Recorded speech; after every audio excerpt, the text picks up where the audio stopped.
На территории Кызыла число объектов, которые используют для отопления уголь, доходит до 25 тысяч. Львиная доля – это частный сектор, около 18,5 тысяч домовладений. Если в начале 2000-х годов число котельных в городе было около 40, в прошлом году их число увеличилось до 89. Почти все предприятия малого и среднего бизнеса из-за дефицита электрических мощностей ТЭЦ имеют свои кочегарки. О загазованности Кызыла власти и экологи заговорили еще в начале 2000-х годов. Все это время проблемой смога над Кызылой достаточно плотно занимаются тувинские ученые. Главными загрязнителями воздуха из-за расширения границ столицы остаются частные дома. Откуда эти выбросы? Сажа, бензопирен и так далее. Это из-за недожога угля. Причем выбросы эти, за выбросы ответственны и ТЭЦ. На ТЭЦ тоже есть выбросы. И котельные. И, мы скажем, давайте печи. Домашние печи, да? А домашние печи. Вот как бы 3 вида источника. Но если сравнивать, по составу мы уже посмотрели, на ТЭЦ выбросы золы технология предусматривает, улавливает, там почти золоунос.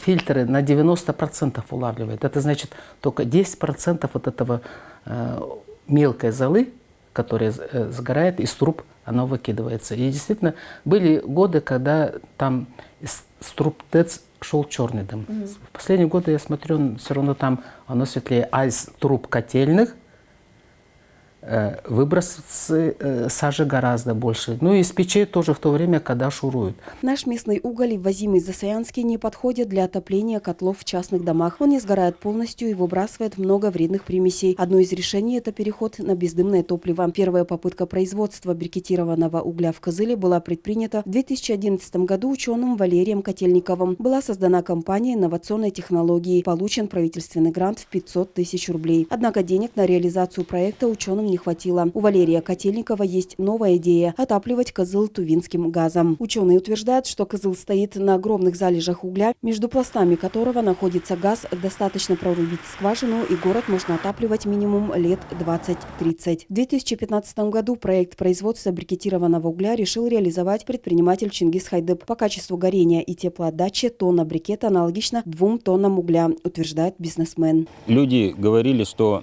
вот 3 мешка угля и 1 мешок брикетов. Примерно такой расход вот у некоторых был. А потом мне фотографии скидывали, что не то, что сажи, даже дыма нету из трубы, а в доме тепло. То есть как будто...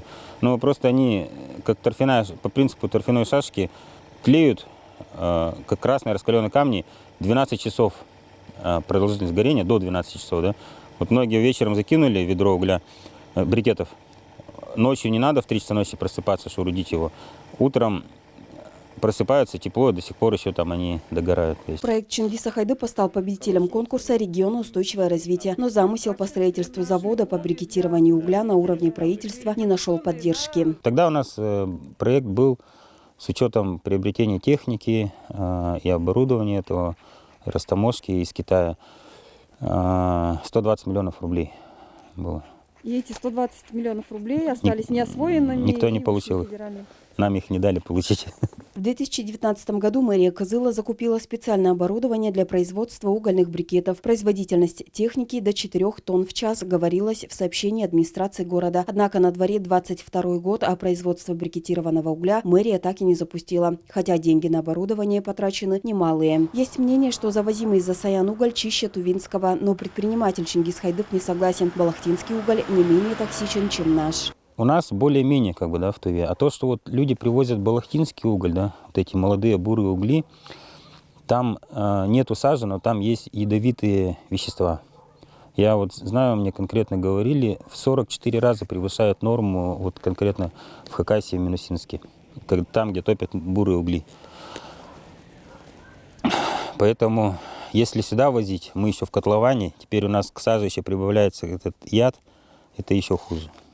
Для чего люди везут сюда уголь из бурый уголь? Это просто от незнания, скорее всего. В соседних Хакасии проблемы загрязнения воздуха тоже вызывают опасения экологов и власти. Город входит в пятерку самых загрязненных городов страны. Частных домов в Абакане намного меньше, чем у нас, но тем не менее специалисты едины во мнении. Причина смога – частный сектор. Строительная архитектурная ошибка, она тянется где-то годов с 89-го, с 90-го года примерно, когда началось интенсивное строительство частного сектора. Надо было предусматривать, частный сектор строите, значит, предусматривать инфраструктуру, где было бы организовано либо централизованное отопление от ТЭЦ, либо энергообеспечение сделано таким, чтобы можно было создать электроотопление частного сектора. Но ни того, ни другого не сделали. Кроме частного сектора, воздух Абакана загрязняет и автотранспорт. По данным Росстата, 30% моторного топлива, которое реализуется, фальсифицировано. Сказывается также близость с угольной промышленностью. Угольные разрезы дают нам, когда на те моменты, когда у них горят отвалы, выбросы идут сильнейшие. Также взрывы на угольных карьерах поднимают мелкодисперсную пыль, которая также зависает в воздухе. Но здесь, по сравнению с вами, у нас еще одна беда. У нас это сказывается близость Красноярского водохранилища и Саяно-Шушенского. Повышенная влажность. А это, если в воздухе просто летает цемент, это одно, когда летает уже готовый к схватыванию цемент, то это другое. Что летает в воздухе, это мелкодисперсная пыль. Мы спросили у экологов и ученых и про преимущества бездымного топлива. По их мнению, альтернативное топливо позволит существенно снизить выбросы в атмосферу вредных примесей. Конечно, позволит. Только надо не просто брикетирование, а есть спецтехнология, которая производит уменьшение выбросов как по выбросам газов, так и по мелкодисперсной пыли. Есть такие технологии, в Красноярске есть. Я здесь предложил нашему правительству, значит, поиметь такую технологию. Но месяцев 5 ходили, со всех сторон смотрели, и на этом дело кончилось. Топили углем и будем топить, говорят в частной беседе горожане. Но учитывая удобство и экологичность, все же найдутся потребители, которые будут переходить на брикеты. Кроме более экологичного топлива и ограничения строительства частных домов в столице, звучит еще одно мнение – газификация региона. По идее, надо переходить, было бы хорошо для города, который расположен географически, имеет такой ландшафт, конечно, лучше бы было использовать газ. Причем газ, я знаю, наше правительство сейчас, речь идет о сжиженном газе. Хорошо бы трубопровод провести. Мы же в России живем. Трубопровод провести и тогда сберечь здоровье населения. Тем более мы район приграничный, я думаю, что все равно газ надо будет проводить, но это уже вопрос другой.